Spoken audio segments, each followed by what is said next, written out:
The Federal Reserve just delivered their final rate cut of 2025, and the market's response reveals everything you need to know about where we're heading in 2026. While everyone focused on the 25 basis point cut, they missed the real signal buried in the details.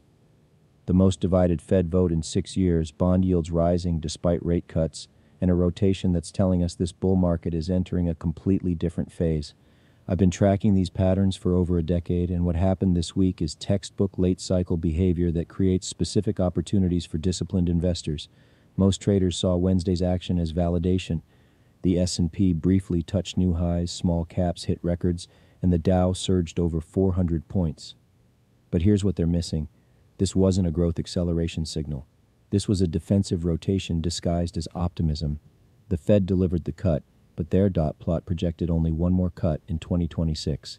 Translation: the easy money phase is ending, and the market is starting to price in a world where fundamentals matter more than liquidity. If you're still positioned for the momentum trade that worked in 2023 and early 2024, this week was your warning shot. Let me break down what actually happened beneath the surface, because the human psychology driving these moves is completely predictable, and that predictability creates exploitable opportunities for those who understand the game. First, let's examine the human layer. The week crystallized around classic pre-event paralysis. The S&P spent most of December range-bound between 6,800 and 6,850, not because investors couldn't decide direction, but because loss aversion kicked in.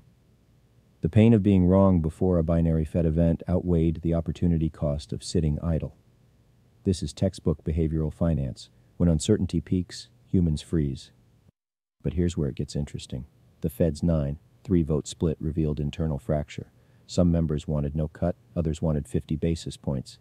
This division mirrors the cognitive dissonance investors face: celebrate cheaper money or fear the inflation it might unleash.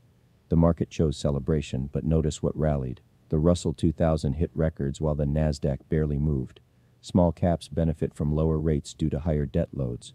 Large cap tech doesn't need cheaper money. It needs revenue growth, which Oracle's 6% after-hours collapse proved is under scrutiny. The rush into silver above $60 for the first time ever demonstrates pure herding behavior. This wasn't industrial demand. This was narrative-driven speculation on inflation hedges and dollar debasement fears. When crowds chase parabolic moves in commodities, it's social proof at scale, not fundamental analysis.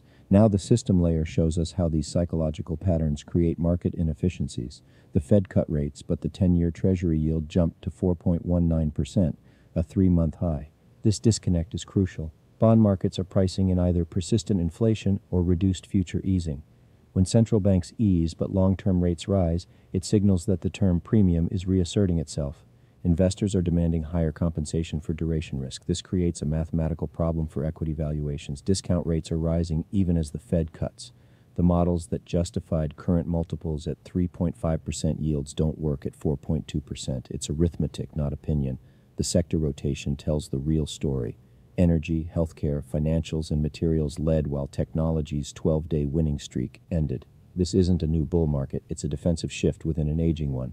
JP Morgan's 3.2% rebound Wednesday after Tuesday's 4% drop on fragile consumer warnings shows classic mean reversion. Oversold conditions met bargain hunting once uncertainty lifted. But look deeper at the earnings. Oracle missed despite massive AI infrastructure spending. Toll Brothers showed a 15% decline in backlog. Cracker Barrel missed on discretionary spending weakness. The pattern is clear. Necessity spending holds, discretionary cracks. This is late cycle behavior where margin compression and demand softness converge. Market breadth confirms the fragility. Only 48.6% of S&P 500 stocks trade above their 50-day moving average. When fewer than half participate, leadership is narrow and vulnerable. The VIX at 15.78 indicates complacency, not confidence. Low volatility in range-bound markets is a coiled spring, not a safety net.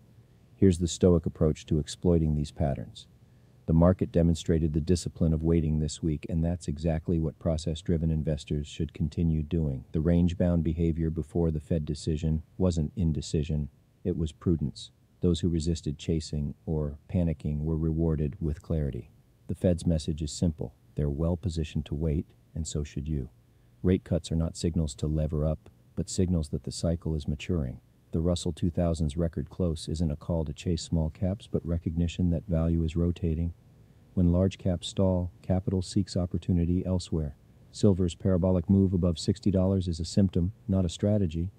Precious metals rallies driven by fear and narrative aren't sustainable without industrial demand. The disciplined exploiter doesn't chase parabolic moves, but waits for mean reversion. The same applies to the microcap lottery tickets gaining 300 to 900% in single sessions. These are noise, not signals. The earnings misses from Oracle, Toll Brothers, and others aren't isolated events, but data points in a pattern. Late cycle dynamics are asserting themselves, and fighting this trend is futile. The rotation into financials, industrials, and materials isn't speculation. It's positioning for economic resilience without requiring multiple expansion. Second-level thinking means recognizing that the Fed has delivered their cuts, but the path forward is uncertain. The government shutdown created a data blackout, forcing the Fed to operate on stale information. When central banks signal caution, risk assets stall. The 10-year yields message is clear. Higher discount rates are coming whether the Fed cooperates or not. This environment rewards patience over aggression, process over prediction, and discipline over speculation. The market is not cheap, breadth is narrow, and leadership is fragile. The crowd reacts emotionally to each Fed decision. We remain disciplined and focus on what the system is actually rewarding. The exploitable opportunity isn't in chasing what worked yesterday, but in positioning for what works tomorrow. Value is rotating from momentum to fundamentals, from growth at any price to cash flow generation, from speculation to substance. The Fed's divided vote and hawkish dot plot are features, not bugs. They're honest signals about an uncertain path ahead. History shows humans consistently overreact to central bank decisions while underreacting to structural shifts. This week gave us both, the tactical Fed cut and the strategic signal that easy money is ending. The stoic exploiter adapts to information provided rather than demanding certainty that doesn't exist. If you want a position for 2026, focus on sectors that benefit from economic resilience without requiring multiple expansion. Maintain dry powder for better opportunities, and remember that the process is your edge. The market that waits is the market that survives. Subscribe for more systematic approaches to exploiting predictable human behavior in markets, and I'll see you in the next one.